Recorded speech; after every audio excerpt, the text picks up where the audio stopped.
Yeah. I mean, take your pick. I have also these things that I have to mess with something while I talk. It's just weird. So I'm always to the planning commission too. Yeah. I'm always, if you see, not to the plane. I'm always fiddling with a pen or something. So I just move around a lot. Whenever I have to rewatch myself at a meeting, I'm just like, you I need can't to sit still. figure out how to just sit there and be a calm person because you come across a little bit. Yeah, I actually, when I was in college, thought I'd be a lawyer, and I am like, now I'm with two legal people, Christina Sloan and Crissy Hofine. Is your real name Christina, or is it Crissy? Kristen. Oh, it's Kristen. Okay. Kristen, yeah. So We're the Crissies. the Crissy Hour. CHCR. Yeah. All right. Yeah. So I can't imagine looking at paperwork all day. I'd blow, I just couldn't do it. So hats off. What I do, boring, tedious legal details. all Yeah. day. Yeah. No kidding. Yeah. So, yeah, that's why I chose plumbing, because it's like doing You know, things. I think there's something to be said about having like a task-oriented job versus just like a thinking job. And sometimes I sit at work and I'm just like, it would be so much better to just have a task and you finish it. And that's it. Yeah. I wish it was like that, but we are hiring if you want. So I think you could try your hand at it. I don't know that that's for me. I'm not a good plumber. I'm kind of an indoor I've girl. flooded a few projects before. I'm a good electrician though. Oh, really? Yeah. Yeah. See? Yes. What we say, dumb kids go in the trade and the dumb kids of those go into plumbing, right? Like that's that's kind of the I joke. haven't heard that. I've never heard that, but And anyways, so we didn't really come here with agenda. So what's some things that we'd like to talk about? Are you running for county? No, not county attorney. Not running for county attorney. I'm getting that question a lot Yeah. lately. Uh-huh. And I have been working very hard to find someone who would. Uh-huh. And I have the perfect candidate, but he doesn't want to run because it's a very huge, big job that Right. is not well appreciated by the community. So, Yeah. so I don't really know what's going to happen, but I'm not running. Yeah. Yeah. All right. And then you work in the county attorney's office. yeah. Yeah. You're Been like there for 8 years. 9 Yeah. years, And are 8 you years? like a paralegal or okay? The That's civil paralegal in the civil office. paralegal. Okay. So the person that does all the work, basically. She could go to law school and run for county attorney Right. by the next time it comes Really? around. And this is what I told her 4 years ago also, but here we are, her continuing to say no thank you. No, thank Yeah. you. Yeah. No, thank you. Why is that? Yeah. Why? Yeah. Like, tell me more about your aversion to running for it. Is it, I remember Steven saying, he's like, yeah, it's a pay cut. Like, that's obviously one of them. And yeah. I mean, for me, it's a very fulfilling job, and it feels very important. It is very diverse, and every day is something different, and probably at least one thing you've never seen before. And I've been practicing for 22 years, and it was still every day something I had never encountered before. So for me, intellectually, that is like as great as it gets for a dork like myself. But being a civil attorney, primarily, you also are there to protect the county, and you are saying no a lot, or you are creating restrictions around people's use or plans or whatever that looks like. And for a civil attorney, that gets a lot of negative feedback.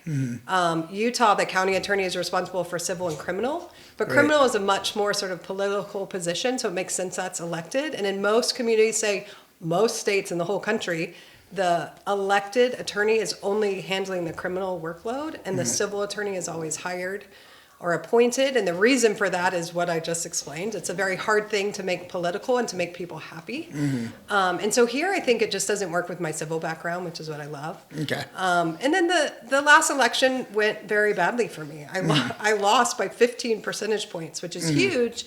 And I did feel like, I know I have a lot of fans, but I also felt like certain critical people did not stand up and publicly support me, and I feel burned by that, honestly. Yeah. I'm not willing to put myself out there again Uh-huh. because I didn't feel supported in the last election in the way that I expected. And really, I can only do the job the way I want to do the job. And if the community doesn't want me there, that is great, because private practice pays better, you work less, your quality of life is better, and you get to do the yelling at people Right. instead of yelling at you. So, I mean, Right. it really is a public service position, and I don't think anyone until you're there, including Stephen couldn't appreciate it until he was there, is like it's this huge job that's highly unappreciated.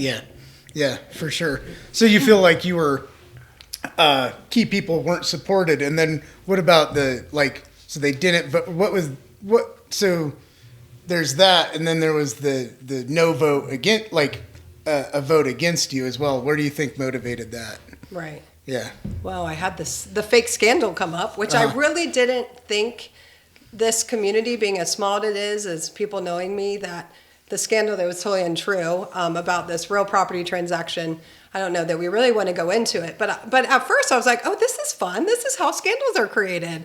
Like, oh, I got me a scandal. Yeah. Not thinking anyone would believe it. I don't know. There's a lot of nuances to it. And I could go into like reporter connections and Utah legislature connections and all this stuff to sort of blow this story up that was totally fake. And only one outlet picked it up. And that's because there is a LDS mission connection between the county attorney's office and this reporter. Okay. And so they're the only ones that picked it up. But I do think it impacted me some. Yeah. I think a lot of people thought that I was pushing this anti-noise agenda at a level that I was not.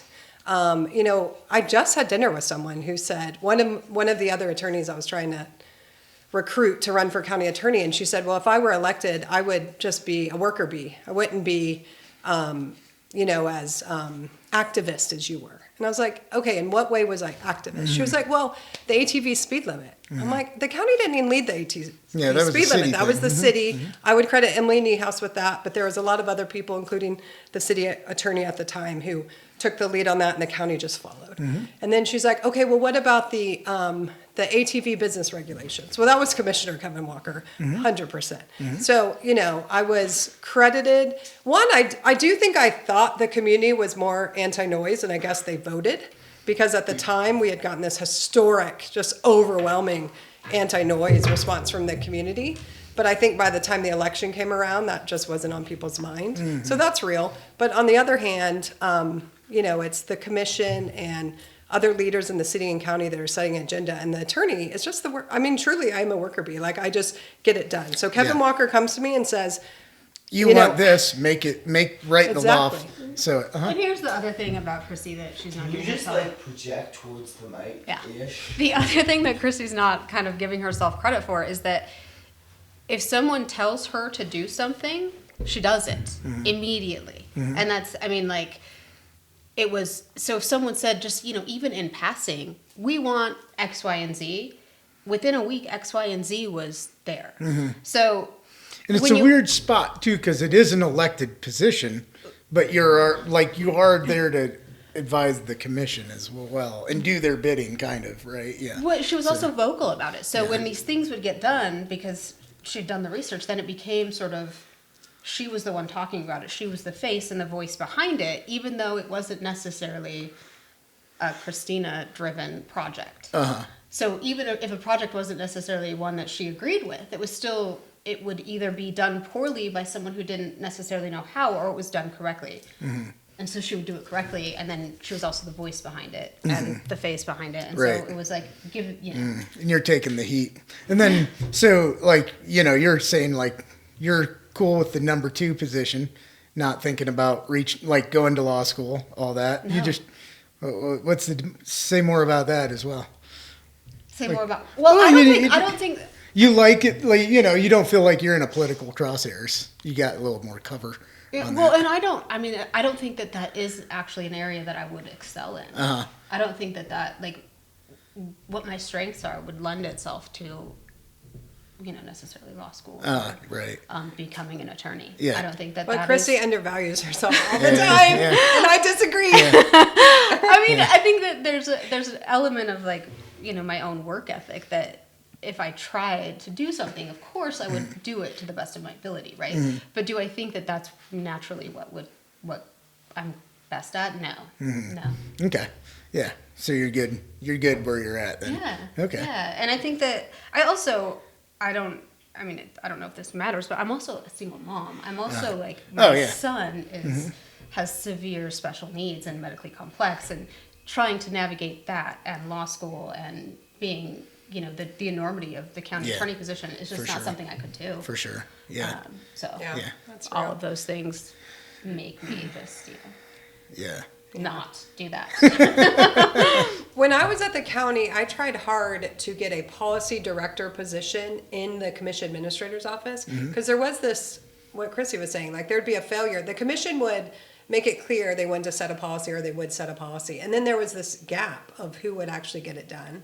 And I do feel a lot of, I don't really know what the right word is, burden comes to mind immediately, but I feel this weight of getting stuff done and getting work done, and especially if it's Called being a woman. especially if I'm requested to do it directly. And so I pushed hard to we need someone that's overseeing the county commission's policy, how to get it done, and which players within the county should be the ones getting it done. But they, for budget reasons and other reasons, I got constant pushback, and it's never happened. Still think it's a great job, great idea. Yeah. But no, it's just interesting to hear how the sausage is made sometimes, because I'm like, years ago I'd be like, oh, the county attorney's like a prosecutor. And then you're like, oh, he's in every county, or he or she's in every county meeting and advising. And as I've gotten more involved, it's like, oh, yes, this is very, you run by the attorney's office. Everything comes through that office, or should. Yeah. I mean, I think that's the another part that, sometimes when things don't, that's a problem as well. But yeah, the county attorney's fingerprints are on everything. And that has changed a lot as we've evolved as a community, and our land use in particular has gotten more complex, and we're getting more outside money coming in and bigger developments like a Lionsback or a King Creek. Back in, it was Happy Morgan, it was Andrew Fitzgerald, and then it was me. And even in Andrew's days, the civil work it needed more attention than he gave it, absolutely, but it wasn't nearly as complex as it has become. So, my first year, 2019, was the overnight accommodations regulations, straight into COVID, straight into the ATV noise stuff. Yeah. And then, meanwhile, a lot of development pressure coming in at the same time. And then Stevens has his own sort of like ball of wax going on. So it also is, it has evolved to be more complex, and the county attorney has been forced to enter into that civil world. Yeah. Yeah. So, where do you think kind of you as an outsider now, you've been kind of offering like critical oversight, I would say, watching the current commission right now. What are some of the things you see going on right now? And I feel like there was a big commission shift, and I feel like there was a backlash to like the previous commission. I kind of want to hear your guys' takes on that, about that backlash, because obviously kind of took you on that last thing as well. And what was kind of the autopsy on that? And then you kind of spoke to it already, but like on the more commission side and what you guys see now. So, well, I mean, obviously that brings me around to the hostile environment that's at the county. But even if you separate that and we're just talking about politics. So how do you see that? Okay, so let's go in that hostile thing. One of the things I don't quite understand is a commissioner, which means they have executive and legislative things. So do you feel like that hostility comes from that legislative going into the executive thing, or what? I'm kind of wondering the mechanics of what you're saying, that hostility is. I think part of the issue is that we have some very activist commissioners, and Commissioner Bill Winfield in particular, who Martinez as well, who they want to be involved in everything. To their credit, they are spending a ton of time. So I would push back on the word activist, right? As a political figure, you are an activist for your cause, right? So what's the negative part of that? Activist. They want to be involved in staffing decisions and workload and product and be involved in a very day-to-day situation with the administrative functions of the county.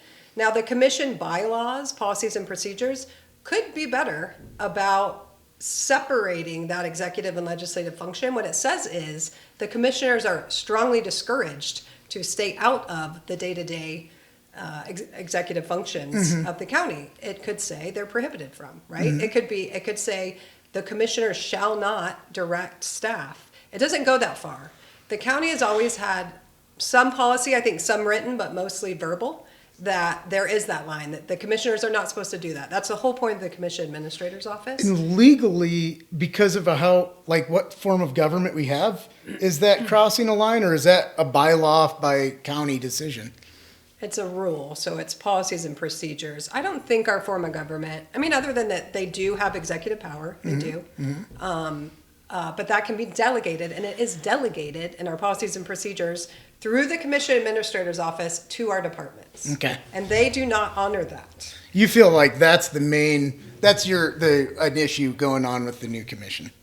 I think that overstep of bounds. I think the overstepping of boundaries is huge, and it tends to affect women more than men because certain commissioners tend to add work items to female staff more than male staff. They tend to challenge the work product and quality of female staff, not male staff.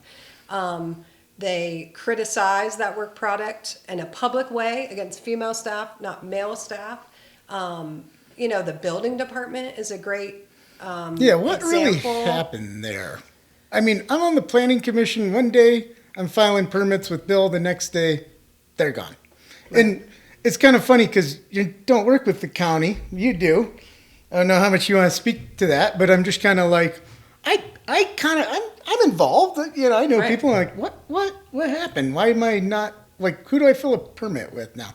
Right? So, yeah. There were issues in the building department with work quality, consistency. Some of it was staffing and hiring and just keeping inspectors around. But overall, it was jump in here, because I'm from the outside. Which gives you a lot of latitude to talk to it. Yeah. But there was some real issues with work product quality and getting stuff done. And Commissioner Bill Winfield took it upon himself to go have private meetings with the building department. Without getting the rest of the commission involved, I don't know if the commission administrator's office was involved. So they may have had full knowledge and they may have blessed it. I don't know. What I do know is it wasn't a commission decision. And you feel that is like strongly discouraged, but still done. I feel like kind of like a story of what's going on right now is like take our current president. It is pushing the bounds of executive functions. Just because it's discouraged doesn't mean I can't do it. I mean, who's going to stop me? Really, it's like until a judge tells you no, you can do pretty much anything, right? So, I do think. What do you have something to say? Yeah. For I sure. think the policy needs to be rewritten and be much stronger. Okay. And that at would the take a same time, I commission think shift. our leadership needs to see it is not working with what is happening now, and they also need to take steps to remediate what's happening on their own without a policy change is not a big deal, but also take steps without a policy change and say this is why this doesn't function healthily in this way. But my point about the building department, and one reason that I was very upset about how that went down, is it was private discussions with the male director of a department. If that had been a female director, and what they've shown time and time again is that they would have hauled that female director into a commission meeting or some other public meeting and attempted to berate her and embarrass her publicly. So that the treatment is very different. Okay, so you feel like there's a strong pattern because, I mean, I'm a nice feminist male, and I'm like, are you being a jerk or are you being a sexist jerk? It's always a question of that. So you definitely see a pattern based on gender. I mean, I think you can easily attribute to just someone. I don't know how much to say. Sometimes people will inadvertently do something that maybe is sexist. But does them not understanding that it's sexist still make it not sexist? I don't think so. I mean, I think whether you do it intentionally sexist or you're just a sexist, it's still the behavior is sexist and the behavior still needs to change. Whether you're purposefully targeting women or you just happen to, it's still the same thing and it still lands in the same body. Right. And there's someone who still has to feel it, and typically that's a woman. And that's a woman who happens to have something to say. Yeah. Most of the time. Yeah. I mean, I remember my grandma was like, I was born in a time before women could vote. And I'm like, I look at that and I'm like, wow, like that was in somebody's lifetime that I know. Right. I feel like, I like to think our society has moved along enough, but then sometimes you're like, oh, I guess it hasn't. So, Yeah. I mean, how do you guys feel about that? It's a difficult place to be in because the only people who can really speak to what it feels like to be in these positions as a woman are women. And we've continually been told that our voices don't matter. So at some point you internalize it and you start to say, my voice doesn't matter. It takes something pretty big for most women to stand up and be like, no, this does matter. Yeah. And if it doesn't matter for me, it matters for like who I was when I was 7. It matters for the little girls I see when I drop my kid off at school. Like that's the reason I think most women will eventually stand up, is because they see themselves in someone smaller and they see their potential and they see that potential just drifting away. And they don't, you want better for what's coming up behind you. Right. So. And I think one of the huge disappointments in the county's response to the discrimination case, which right now is at an administrative level, we filed a notice of claim for 13 women with the county. We have to do that before we can litigate. The other thing we have to do before we litigate is go through a process with the Utah Anti-Discrimination Labor Division of the Labor Commission within the state. And not all of the women are eligible for that position. Some of the Moab 13 are volunteers. There's a 300-day limitation for the state process. So some of them, Mallory Nassau being one, for example, the prior commission administrator, she left more than 300 days ago, so she's not eligible for that process. It's never been about money. We want apologies, accountability, and we want reform, which can be really boring, basic stuff like this policy change we discussed.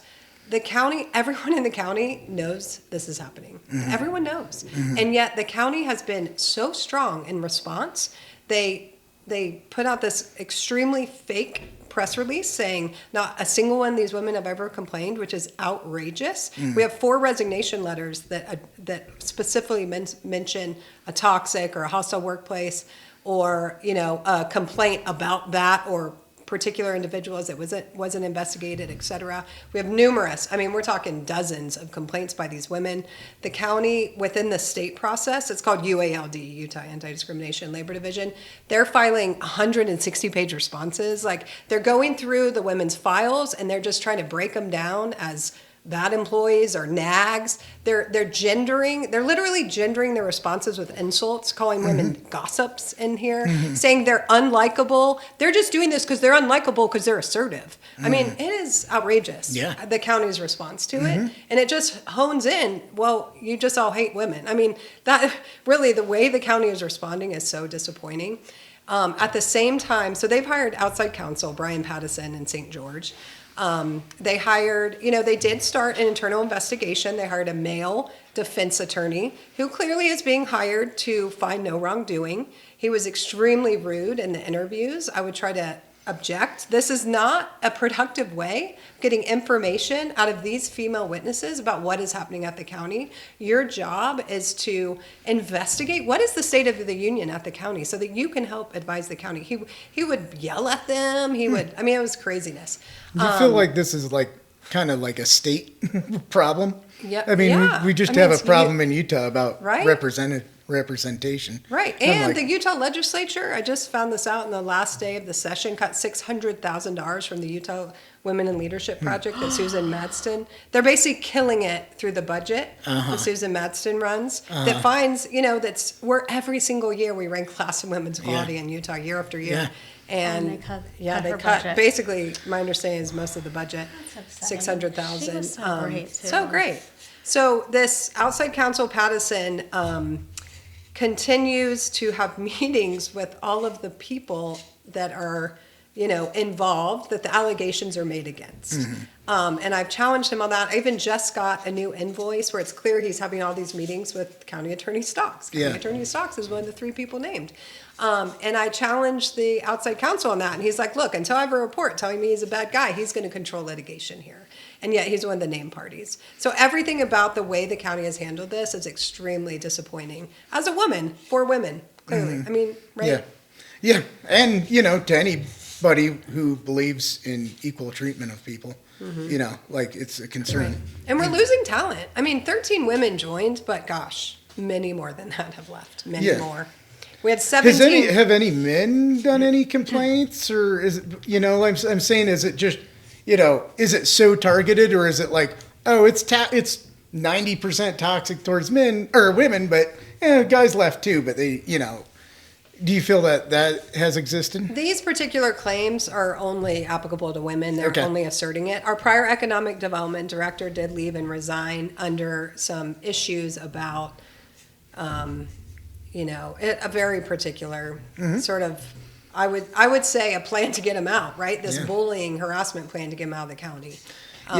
But really, that case is very different than this one. Yeah, I was just wondering, one thing I've just noticed online is like, it's kind of weird. There's like a real, like, gross, like, movement online about, like, I'm seeing all this kind of like, women's places in the, women's place in the kitchen kind of joke, but it's like more serious now. And I'm just like, what's going on at this level? Is this kind of some kind of backlash? Is it weird social engineering? It's, right.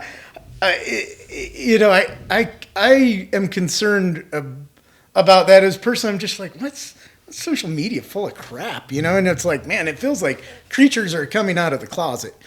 And it makes, like, again, I was like, oh, I thought we were kind of like ahead of this, but we're not. So do you guys see that as in a larger discourse as well? Oh, hold on. Well, let's hit reset. Yeah, where did we leave off? Oh my God. Yeah. Okay. Oh, you were talking about women generally becoming, or the society generally swinging towards less feminism and more. Like the rise of trad lives and stuff. I see crap like that going on, and I'm like, okay, if you want to be a trad life, great. I don't care, but I just kind of am like, like this kind of movement where, like, like Pete Hegg says, pastor, like, women shouldn't vote and all this, and I'm like, wait, who's coming up with this crap? Like, I'm just kind of blown away. And as 2 working, powerful women, like, where are you guys? I mean, you obviously see it in the county, and what else would you speak to that? I mean, I kind of think it's a complicated topic because I think feminism generally gets a bad rap. And people assume just because, here I go, leaning forward, just because, you want women to have power means that you hate men. And I don't think that those 2 things are the same. Right. I also think that there's this strange sort of dialogue surrounding the idea that if you want to stay home, that makes you a bad feminist. And I think the whole idea about feminism is just having an option.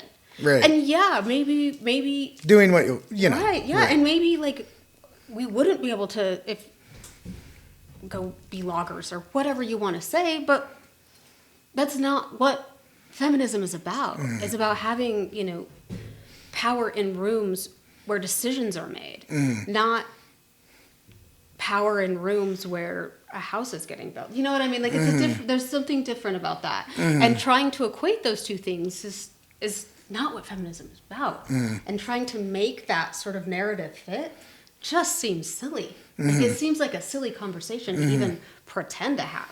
Yeah. And it's also just bad argument. It's lazy. Sure. I don't appreciate it. Sure. You like that kind of argument? I'm amazed, even when our local papers share something about the Moab 13 case, how many men weigh in with hateful comments, and that they just feel safe doing it. And, I do feel like it doesn't catch up. And, there's a phrase failing up here that I think benefits men in Utah. And you just see it every day. Well, I do say that I believe in free speech a lot of times just is really good because it identifies assholes. Right. And I'm like, yeah, go ahead. Blather on. We all know you're a dick. Right.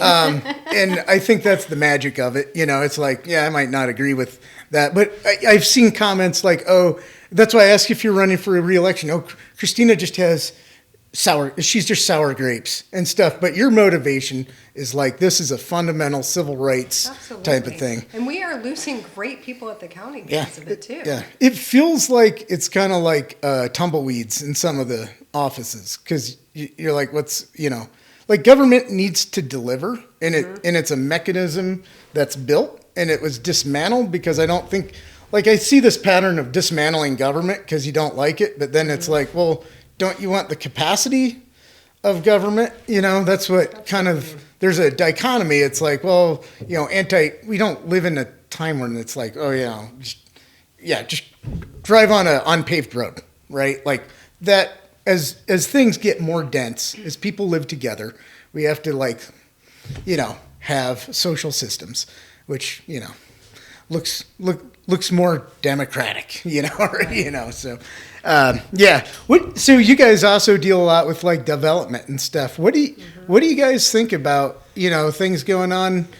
Were we done with the other conversation? Did you want to speak more to it? Love to be done. I'd love to be done with it. Okay. Yeah. I probably said too much. No, I mean, we can edit out whatever you want. Yeah, because, that's just kind of like, I think Oscar arranged this, and it was like, oh, yeah, I definitely want to hear about, like, because we only see snippets. Like you were saying, the newspaper only shows certain things after, like, certain findings are made. Right. And also the newspaper doesn't have, like, you can hear your nuanced argument. Was there anything that you felt like the newspapers or media wasn't covering? And I read your editorial as well. And editorials are short. You feel like, and it's been some time, so, and you saw a public response to it. You got anything more to add on that? No, I mean, just generally, this case has been ongoing and there's constant activity in the case, but the newspapers have refused to cover it. And they claim there's no news until the report is finalized or UALD publishes findings. And I think that's doing a disservice to the community because people are interested. I get questions and comments about this case all the time and people are really interested and there is constant movement. But that's their position. So I wrote the LTE to just let people know, like, this is still happening. And, these snarky little responses, like Bill Winfield had a snarky response about spending money on litigation. And, those are choices he's making. He's made a lot of bad financial decisions for the county. And I hope it, catches up with him in this election and beyond. Yeah, I think he has a tough election ahead of him on there. I sometimes I almost feel like, with the change of the commission, that it was like the dog that caught the car. It's like, oh, what, there's kind of been this minority view that kind of switched into a majority view, and it's like, did you know how to drive the, the county is a mechanism that needs to be driven in a certain way. Right. And so I don't know, my limited perspective, it just seems like figuring out how to govern has been, which we see with this hiring issues or employment issues. So. Well, and I do think that government generally requires friction. I think that friction is where growth happens, and slowing things down and having these sorts of moments where people get to have both sides is extremely important for government. And it's why many of us spend so much time there. It's because these things have to exist in order for the community to exist together. And creating situations and having people from both sides on the commission is better. It creates better government.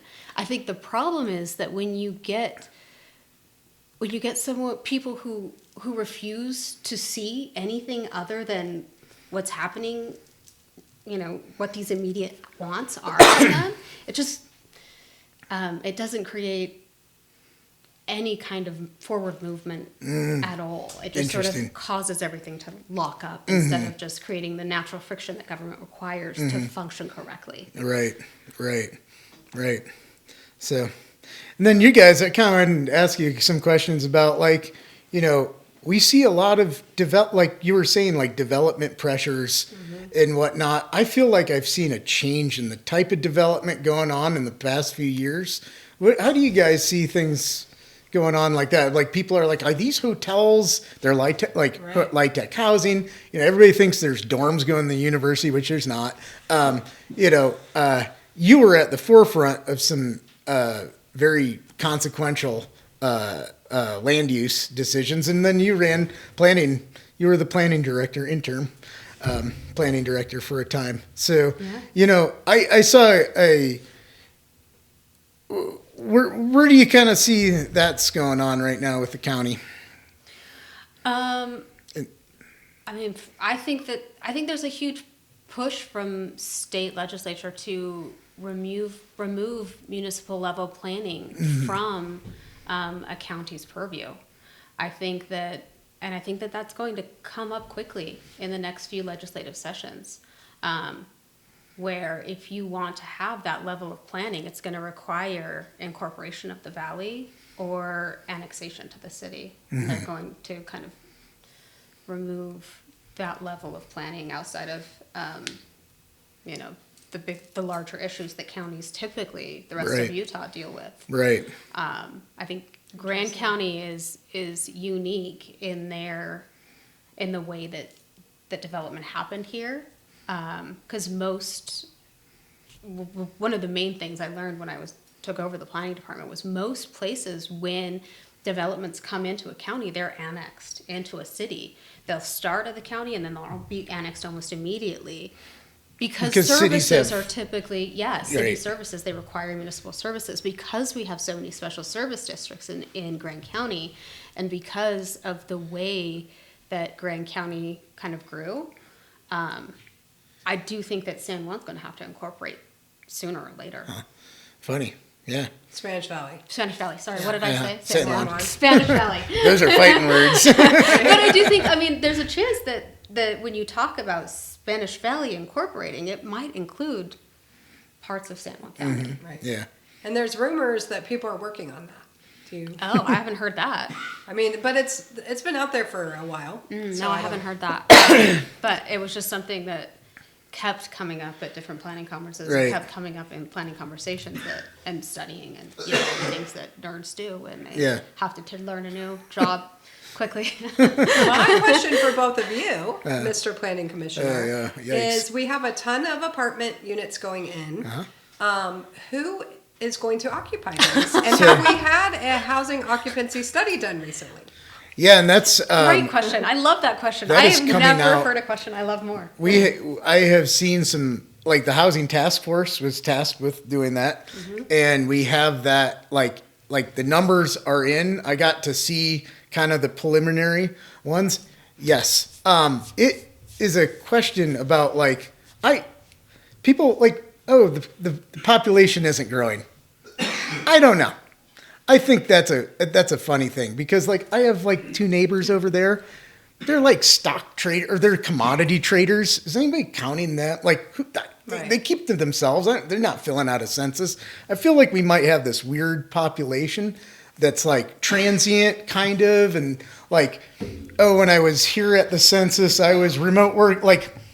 I kind of live here 6 months out of the year kind of thing. So if our population isn't growing, our housing is, and there is an infinite appetite for Moab real estate. That is one thing that anybody on the Front Range would love to nab up, even a small little condo shoebox, and have a place to leave their bikes, right? I agree, but that's not what's being built. Yeah, no. So what I would say the flavor of what's being built is this LIHTC thing, and it's there's 500 units coming on. Right. And it seems like the flavor of development before it was we're building some more dense housing. Now it's we are building dense multifamily housing going on, and no one really knows. Yeah. Right. That's what the housing task force, because it was hey, does the city know how many vested housing? What happens is people sign up, pull a building permit and then don't do anything for 10 years to get it vested. Yeah. So, Well, and I think that I've heard a few different numbers as far as vested units in the county, including the city, and they range from 6,000 vested to 10,000 vested. And those technically can all be built. I think that it's hard to come up with development plans and planning and land use codes when we do have so many vested properties, and we can't force people to build those. right. And we can't, there were some ideas floated around about if you have, X, Y, and Z, then we tax them higher. And I don't know that that's the answer either. I don't know what the answer is. But I do think that the conversation in and of itself is important to be having and continue to have. Like even, with people who don't think it affects them. Planning, I think, is one of the areas that affects a town more than anything else. Yeah. I think on a local government level, that's one of the biggest levers that they have. And I see what the state's like talking about statewide overlays, like for dense housing and stuff, in which you're saying stripping away that power. It definitely seems like, there's this hungry, big apartment like development that has come in.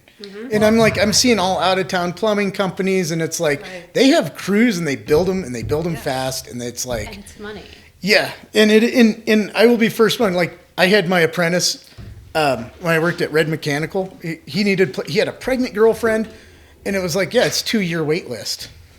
So obviously there's a need, and I think people are living like, people on my street, I'm like, there's 4 generations in this house. Right. I wonder how much of that is getting unpacked, so. I mean, I don't think that you can sort of develop out of that, especially in a town like a tourist town like Moab. You don't think we can? Like with deed restrictions, locals, like local workforce I mean, I think housing? you can eventually, but I don't think it's going to be like here it is. Yeah. I mean, I think that you have people keep hanging their hats on these sort of ideas instead of creating an entire toolbox that fits all the different kinds of people who live here. Because I think for a lot of the major housing problems are people who are here seasonally. It's not really people who are trying to live here all the time. Oh, you don't think so? I mean, I don't think that. I think that's one of the main So that's what we're talking about with the we toolbox. talk We talk about like. That's why there's no one and done. There's a lot of problems, and we have to deal with them individually, and we can't create like these big projects to deal with just like this small issue. Right. Yeah. Well, and they're private apartment buildings, but it's not going to work unless the rent is set at a certain amount that locals can afford, and I'm not seeing it so far from what I see around town. I also wonder, like LIHTC housing, it's a stack of paperwork. And is a river guide like here for 3 months being like, yeah, bro, I guess I'm just going to live out of my van for the next 3 months. I think I have a feeling, who knows, that it's like a lot of out of town developers like, wow, there's a need here. I'm going to make money. I'm going to invest. We've got our LIHTC housing cushy tax credit shuffle game. And it's like, do you know how people live here?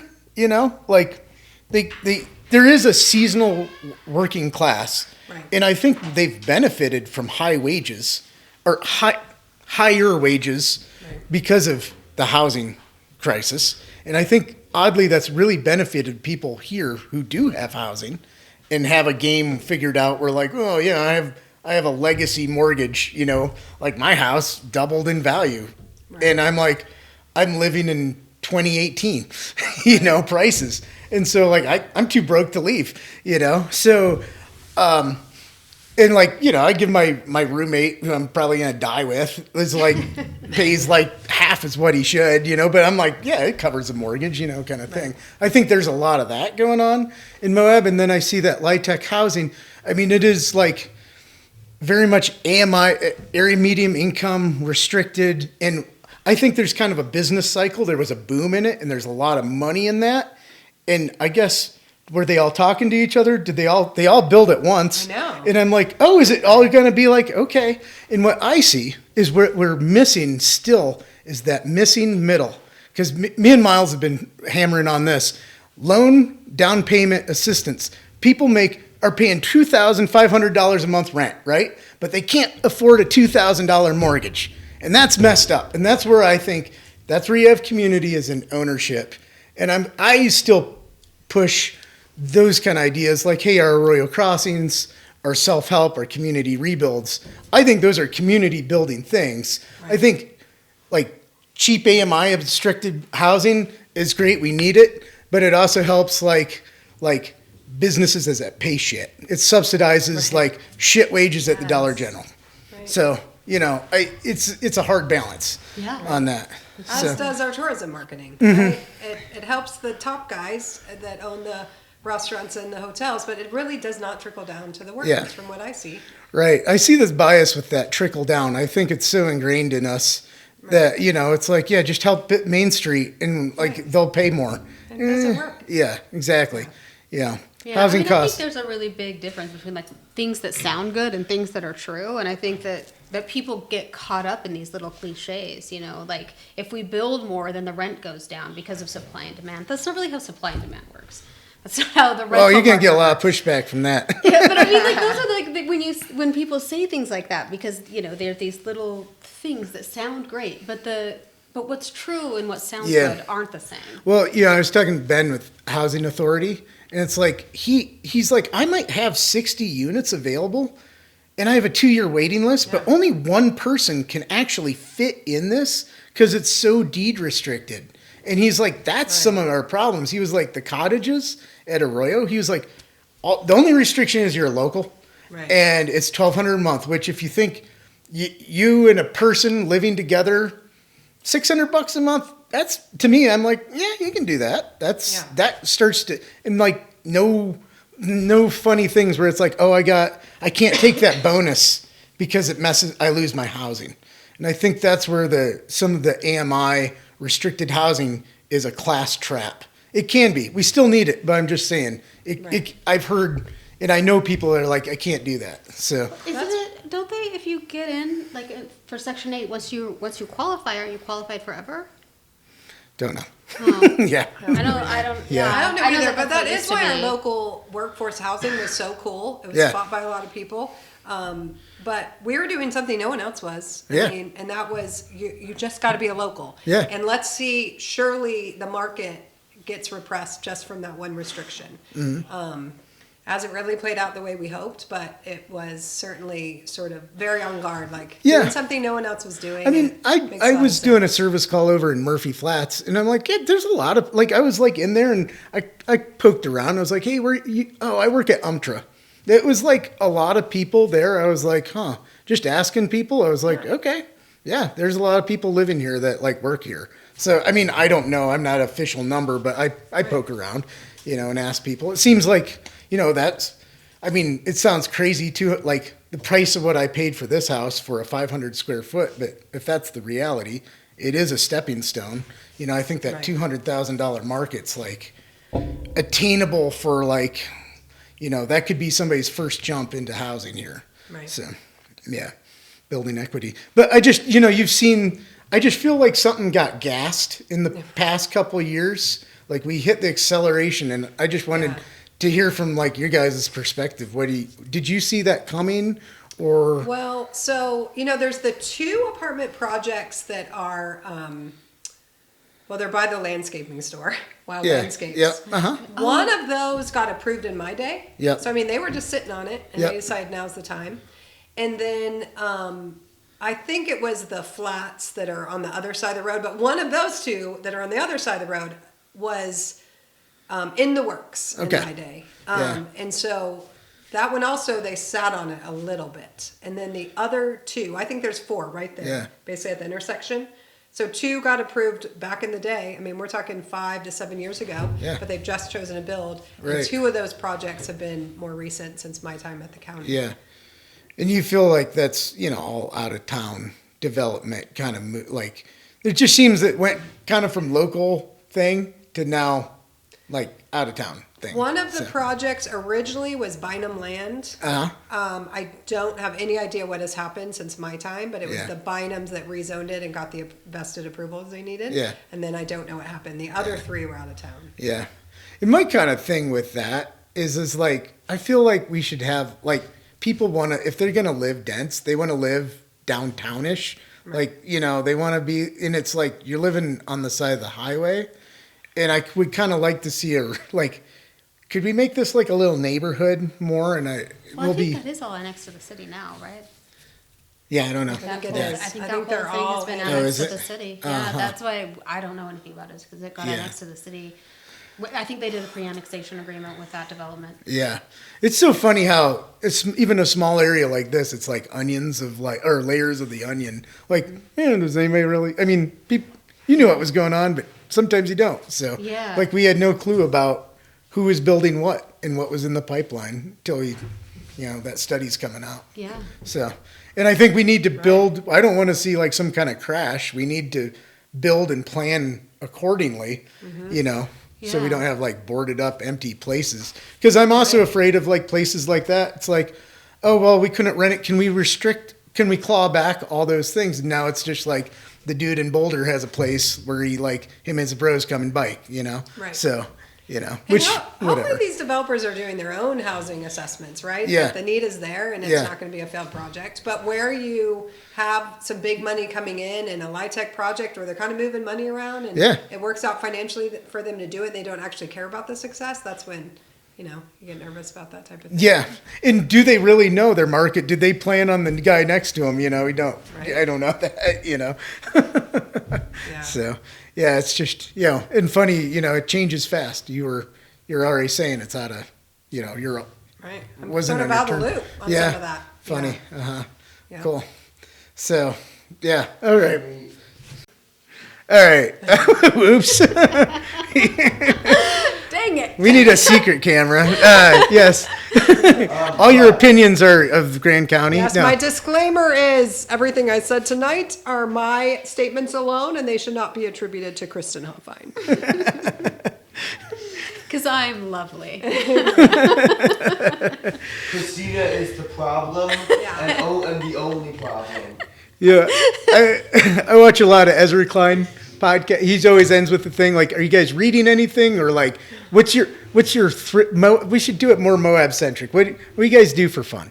What have you guys been doing this? I mean, it's 80 degrees out. You've been Moabbing. I hate that term, by the way. Doing all of it. Doing all of it, yeah. I wish that was my old. Do life. you mountain No. bike and stuff? No. No, okay. I used to climb a bunch and I was Okay. obsessed, but Yeah. kids in life, I don't do much of that now. It's Okay. more like my big yard project. Yeah, okay. The Big book yard. to read, Terry Morse, for anyone who knows Terry Morse locally, he wrote a book. Oh, about no way. Growing up in Aspen, and it is amazing, and it's on my bedside table. Terry, what's the name of it? I think it's Aspen Kid or Oh, something funny. like that. Yeah. And it's excellent. Yeah. It is just like, and he's such a great writer. Who knew? No And kidding. it's fascinating because it's way back in the day when, ranch life and everything that came with it. And if y'all don't know, he was an Olympian. Okay. No kidding. 1976 in Japan or something like that. And so a lot of it is he came from a very poor family and learning to ski on like handmade ginormous skis and everything that came with it. It's fascinating. I love it. Yeah. Yeah. No kidding. How about you? What am I reading? I don't know. What you've been into. I mean, this nice spring. I'm an indoor girl. Okay. So currently I'm rereading Housekeeping, which is one of my favorite books. I love it. What's this? Who's it by, and what's it about? Marlene Robinson. It's just amazing. Okay. It's a beautiful book. Housekeeping. Yes. Wow. You watching any TV Sounds like a shows? girly book. Yeah. No, I No, have no TV not shows? turned on the TV for quite a while. All right. I'm writing a lot. I started a Substack. Oh, no kidding. Yeah. Plug it up. That's it. I started a Substack. What is it on? Say the handle. Do you want people to follow it? It's just Crissy Lee. Crissy Lee. Okay, on L-E-A-H. Substack. Follow What do you I cover? follow you. Actually. Oh, yeah, What do you cover? I have heard yours is amazing, Oscar, and I'm not a Substack person, but I need to get on I'm there. trying to destroy that Substack and make Oh, a new one. okay. I think, I don't know, my mediums, I must destroy what I create after like 6 months. That's what artists do. That's yeah. Yeah. No, it's like abstractly local government. Oh, you have a whole Substack and local government. Well, I just started it. Just but- started it. Yeah. Okay. And then like other things, but Nice. Well, I'll be looking for that. Cool. So, County files. well, thanks. That was Hofine Gate. they're amazing. Okay. Okay, thanks so much. Thanks for having us. Thank you. Yeah. Thank you.